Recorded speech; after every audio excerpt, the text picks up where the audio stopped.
Boa tarde, gente. Tudo bem? Então, como eu prometi, aqui está, né, a correção das atividades 5, 6 e 7.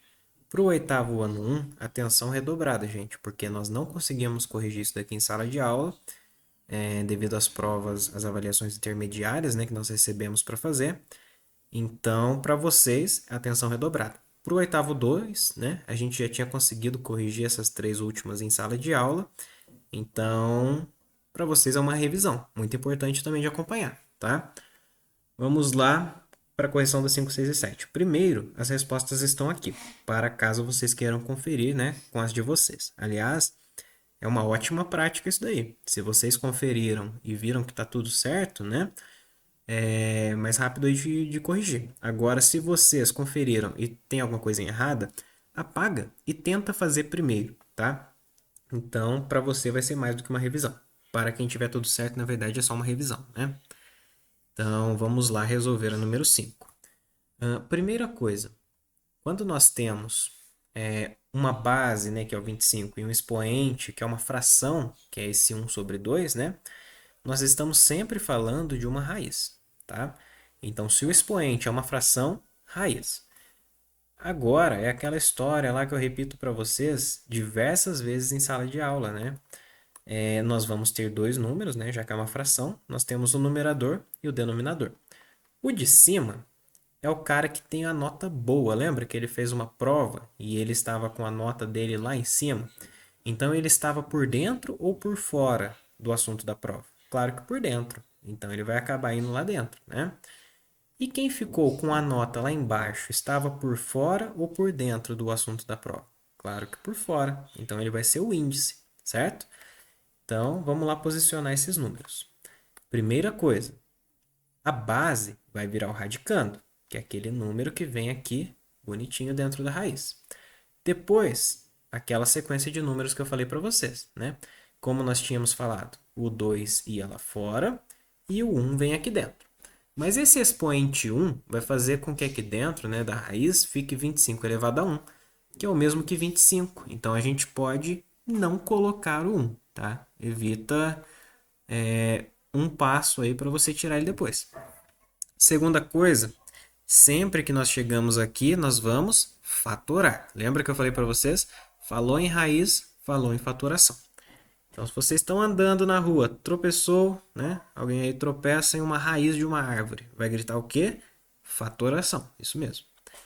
Então, vamos continuar aqui. Nós temos que fatorar o número 25, já que é a raiz de 25 que a gente quer, né? Eu vou pegar a cor branca, ou isso daqui que está escrito marrom claro, mas não tem nada a ver, né? Vamos lá. 25. Para a gente fatorar em fatores primos, nós temos que lembrar quem que são os fatores primos. Então, começando ali.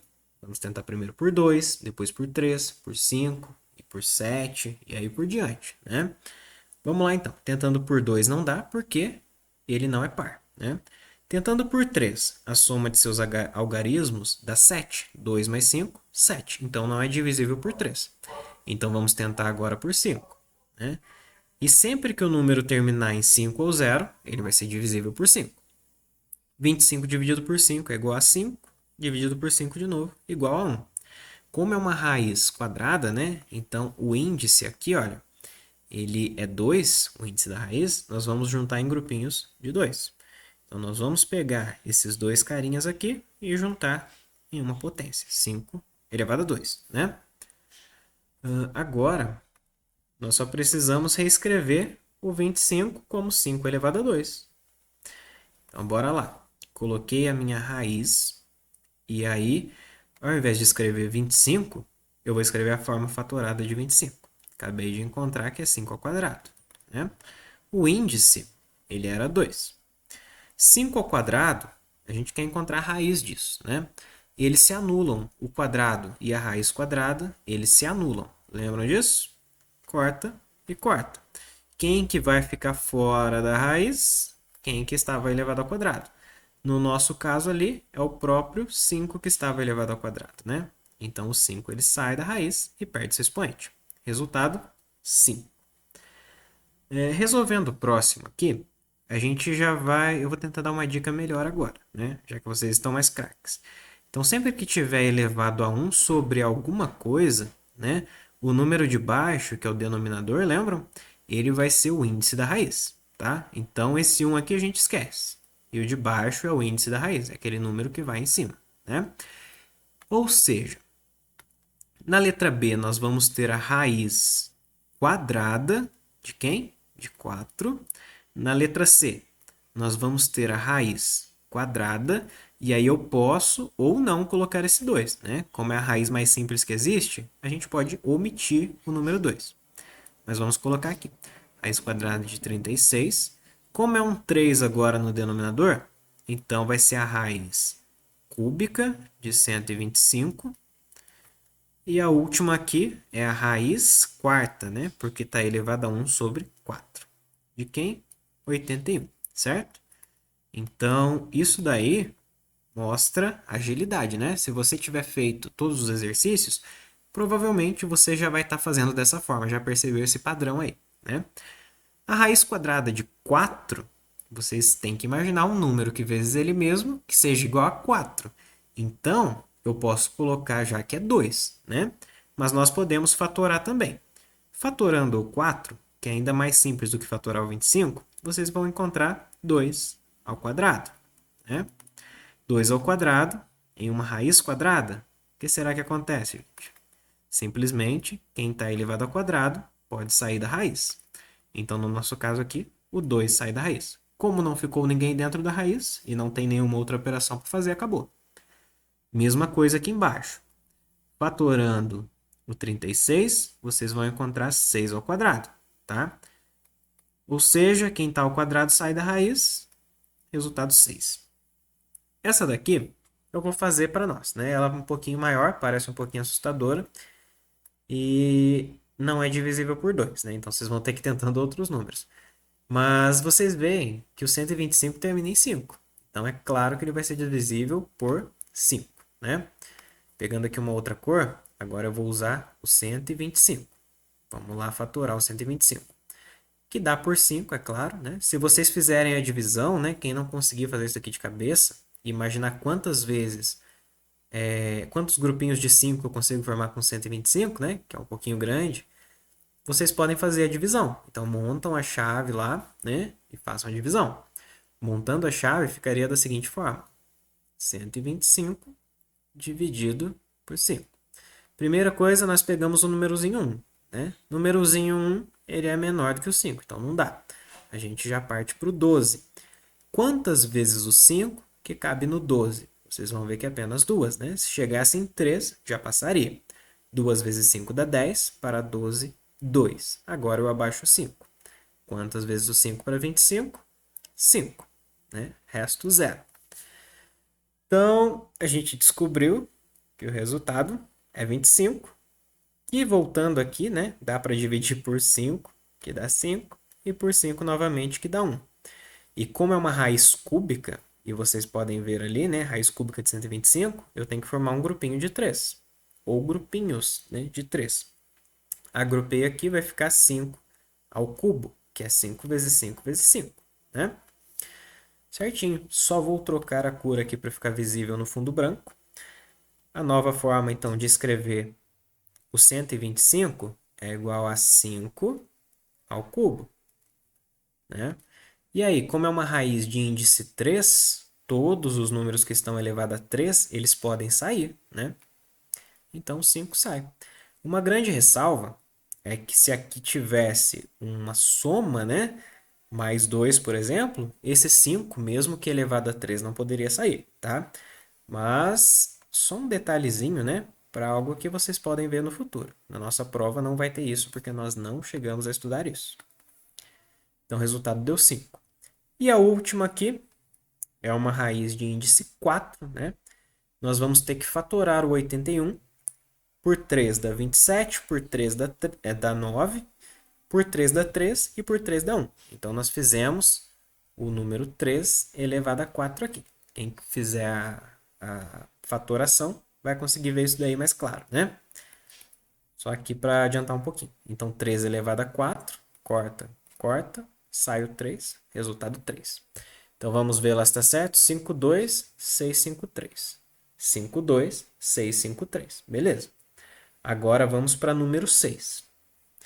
A número 6, ela parece um pouquinho assustadora, mas ela é bem tranquila, gente. Você só tem que, né, até uma dica para quem for fazer vestibulares aí, espero que todos vocês, né? Nem que seja só para brincar, para testar aí quanto que você está sabendo. Mas vamos lá. Sabendo que se pode calcular o lado de um quadrado ao extrair a raiz quadrada do valor de sua área, qual é o lado de um quadrado cuja área mede 400 metros quadrados, né? Então, a forma mais tranquila de fazer isso daqui é eu anotar valores, eu anotar informações de qualquer forma, né? Quando vocês tiverem física no ensino médio, vai ser esse passo a passo que vocês vão seguir também, né? Então, ó, sabendo que se pode calcular o lado de um quadrado ao extrair a raiz quadrada de sua área, né? Então, vamos pegar essa partezinha aqui, essa de baixo aqui, né? Isso tudo aqui eu consigo escrever com uma simples informação. Então, para calcular o lado, ou seja, lado é igual a alguma coisa, basta extrair a raiz quadrada de sua área. Ou seja, lado é igual ao quê? A raiz quadrada de sua área, né?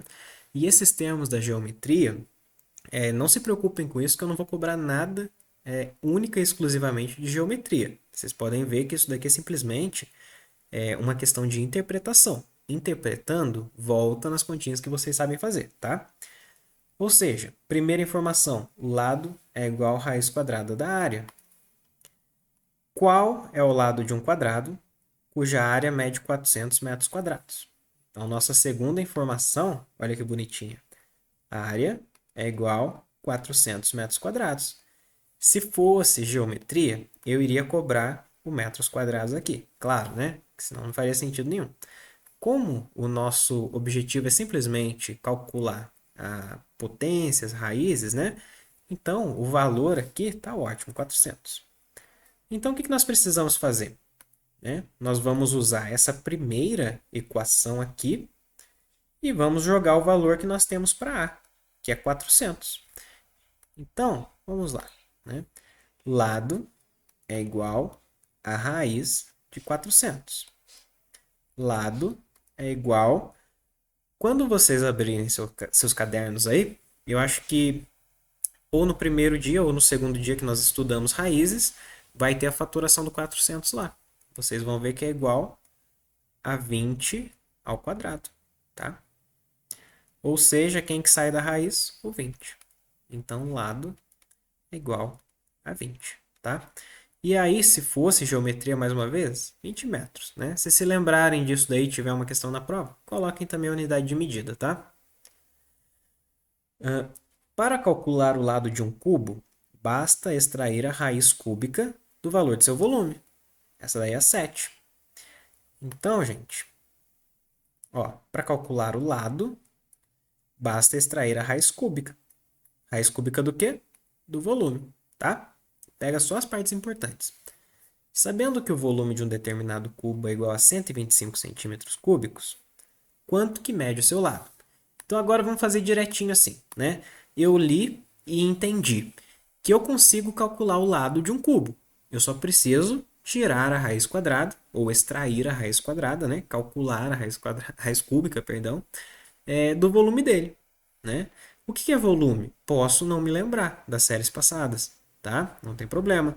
Mas eu sei que eu tenho que tirar a raiz cúbica desse cara aí.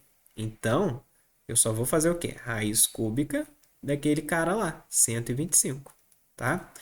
Aí, nós fatoramos, né? E nós voltamos aqui na letra D. Raiz cúbica de 125, né? Aliás, é o passo 2 aqui, né? Fica mais claro de ver. Raiz cúbica de 125 é igual a 5. Já temos a resposta aqui, tá? Quem quiser calcular de novo para treinar, excelente. Então, é igual a 5. Como tínhamos centímetros cúbicos, agora nós vamos ter apenas centímetros, tá? Porque agora é só uma dimensão. Ali eram 3. E é isso daí, gente. Está corrigido. Se alguém tiver alguma dúvida, pode me mandar, tá? Na 6 e na 7, podem cair questões assim na prova? Podem, tá? Não vou cobrar nenhuma outra matéria, tá, gente? Pelo contrário, é só aquelas que a gente estudou no bimestre mesmo, certo? Se cair alguma coisa na prova e você achar que não está entendendo, leia de novo, que é só questão de interpretação mesmo, tá? Não vou cobrar conceitos aí de área, essas coisas aí, nada para vocês tirarem da cabeça, não, tá? Pode ficar tranquilo.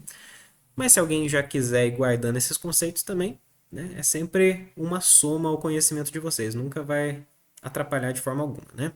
Então, bons estudos, fiquem com Deus e tchau, tchau.